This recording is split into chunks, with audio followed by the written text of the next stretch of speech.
Obviously, The Fall Guy just came out. Emily Blunt is on screen in a romantic relationship with Ryan Gosling. She didn't mention him in these comments. She said, Emily Blunt says kissing some of her co-stars makes her feel like throwing up, but it did not apply to some of her favorite co-stars, including Tom Cruise, Cillian Murphy, Dwayne Johnson, Robert Downey Jr., and Matt Damon. So conspicuously, Ryan Gosling in her most recent movie is not mentioned here, which we are left to assume. Emily Blunt, were you nauseated by the idea of kissing Ryan Gosling? The top comment is literally that. Yeah, he's catching strays here. Yeah. Seems like a diss, right? Seems like shade. It's from book Cameo too. Is tossing shade. We got $20 from The Rumbling. He said, "Hi, Brett and Mary and Phil. Hi. Helen sucked. I felt like..."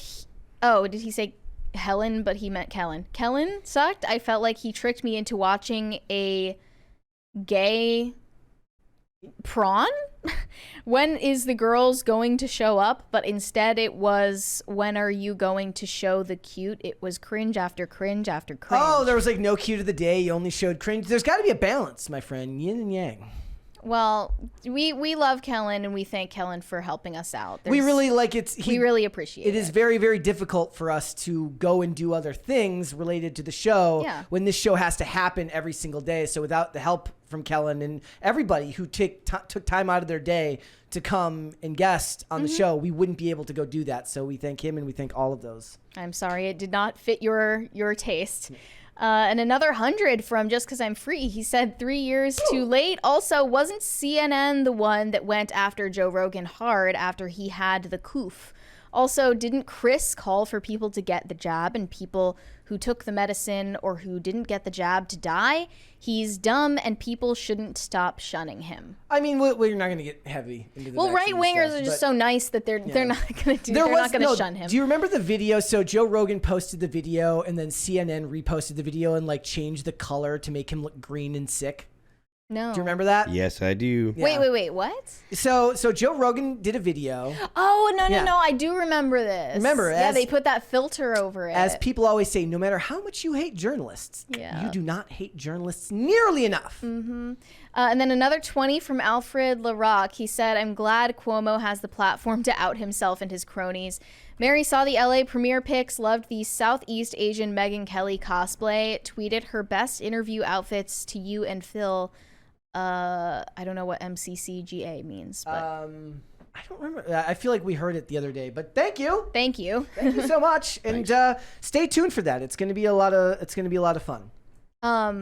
So Emily Blunt was just, I guess she must have meant that she was disgusted and nauseated by kissing Ryan Gosling, which is hard to believe because they had great chemistry. Well, that's the beauty of good TV or TV and movies, right? Is the actors can fake it. I said they have the kind of chemistry only two happily married actors can have. Yeah, like it wasn't the type of thing where they looked at each other and there was like sexual tension. Yeah, it was the chemistry of two people that had a deep connection to one another that was beyond physical, but on screen it just comes across as cute and endearing. Mm-hmm. And it was a lot of fun. I'm glad that it wasn't overly sexualized and we were just talking about the sex scenes debate the other week. I look at these things and I'm like, they love to just tee up questions for these actors, like with the Rebecca Ferguson one, that's going to make trouble for them in their own industries. I mean, it's usually political questions, not like... Well, the Rebecca Ferguson one wasn't political. It's just about getting... I guess it's kind of identity politics because it's a co-star yelled at her, but they never even specified... Rebecca Ferguson never even technically specified that it was a man. Everyone just assumed that it was a dude. So this is interesting. Emily Blunt spoke about tactics that she uses to find chemistry with a co-star when there isn't much, such as attempting to find something she likes about her fellow actor in order to create a better rapport on camera. I've got to find something I love about everybody. Thank you. I have to find something, even if it's just one thing. It might be that they have a nice laugh or I like how they speak to people. They're polite.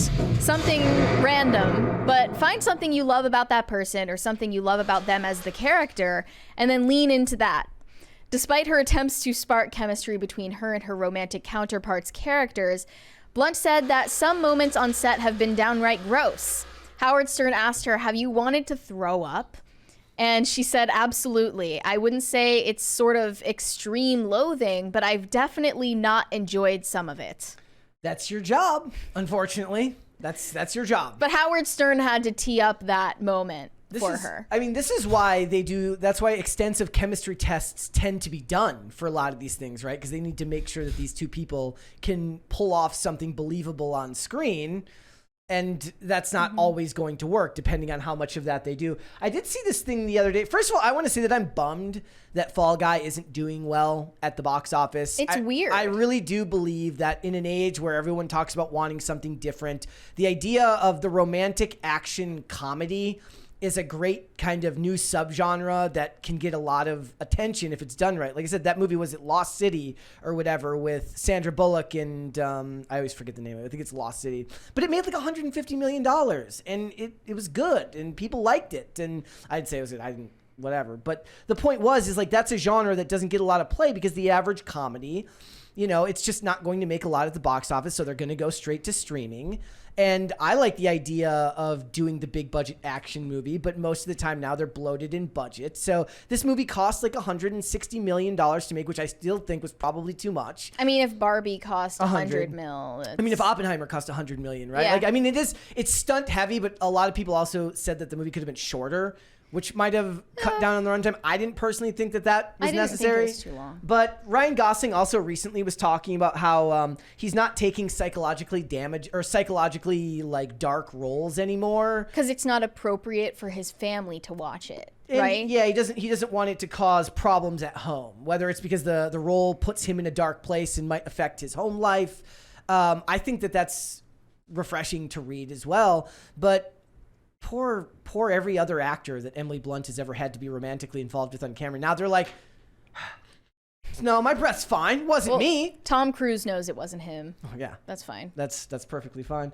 Is there a question like that you think that these reporters like to give to them that is like the most egregious that they always end up having to script? Because political questions we understand, right? But like a lot of times they will ask questions about people they've worked with in the past or something like that. But it feels like they tee it up and then it seems to be the women, beginning it was Rebecca Ferguson, but they don't mind just leaving it out there and not answering the question. The one that I keep seeing in every Sydney Sweeney interview is, how do you feel about the way that other people feel about your tits?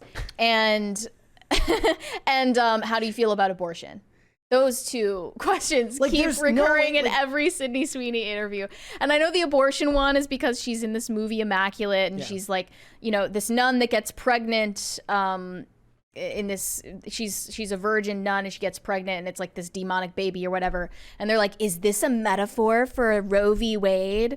They keep on asking her those questions, but most of the time it's like, how do you feel about being objectified and overly sexualized in this industry of toxic males? And that's rephrased in a million different ways to every actress, but especially Sydney Sweeney right now. Yeah. It's literally like, how do you feel about the way that men feel about your tits? Yeah. Like, what are you even supposed to say to that? Well, actually, this is what do you say? Like, are you supposed to say that it makes you suicidal? I don't know what the proper answer to that is in their mind. There's a $20 there from Crispy Leg Transport LLC. Sorry, let me find that. He said, song of the day, Misty Mountains, The Hobbit, An Unexpected Journey. It would be cool if guys could sing that a cappella. Us? Us? Phil. I think they want Phil to sing it a cappella. No. We're not going to do a karaoke show. Sorry. Not happening. A Phil karaoke show would do well. No. Yeah. Phil karaoke show would do well. If you did that on Twitch, that'd be fun. I wish Fall Guy was doing better. I really So it's do. only at 70 million worldwide right now. And that's not even halfway toward the budget. That's not even including marketing. And it sucks because we complain and our even people in our audience like complain that we don't have any original ideas. Everything is just recycled IP and to be fair, sequels, reboots, it is spin-offs. based on a television show, but nobody knows. 40 knows that. Nobody knows what the TV show is. And Bullet Train was based off of a graphic novel. It doesn't count. Thank you. But then, you know, when there's actually something new on offer, no one is going to support it. So what are you supposed to do? So I say all the time. So like, if you want new, you go to network shows, to streaming where there's new slop dumped every day that is at least not based on the biggest IP in the world, but it gets no marketing, and then nobody ends up going and watching it. I mean, there is some original stuff. I've given it a chance, and it's shitty. Yeah. But The Fall Guy was definitely an exception to that. Go see it, guys. And I mean, good word of mouth is the best way to help movies like this grow. So I do recommend that everyone go and check it out. I think it's worth your time. Go. Go. Exactly. All right, guys. Let us move on then, shall we? No. Oh, no, we also forgot about Michael Douglas, who was talking about intimacy coordinators, which is related to it. Yeah, this is just an aside, but he said intimacy coordinators feel like executives taking control away from filmmakers.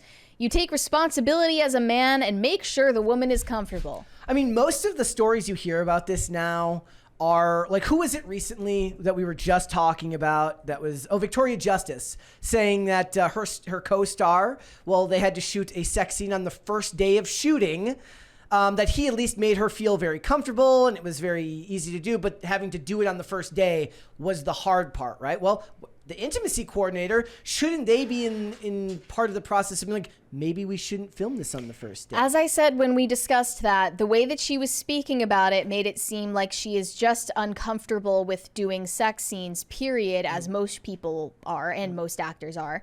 And the day on which it was filmed had nothing to do with that. She just felt in her conscience like this was a bad choice. Well, it would be interesting to talk to her, 4 or 5 years from now if she's done more movies where they don't take place on the first day and see if that same opinion holds. Oh yeah, I'm gonna do the thing that goes against my conscience over and over and over again until I no longer get those bad feelings, and then see how I feel about it. No, you follow your gut instinct the first time.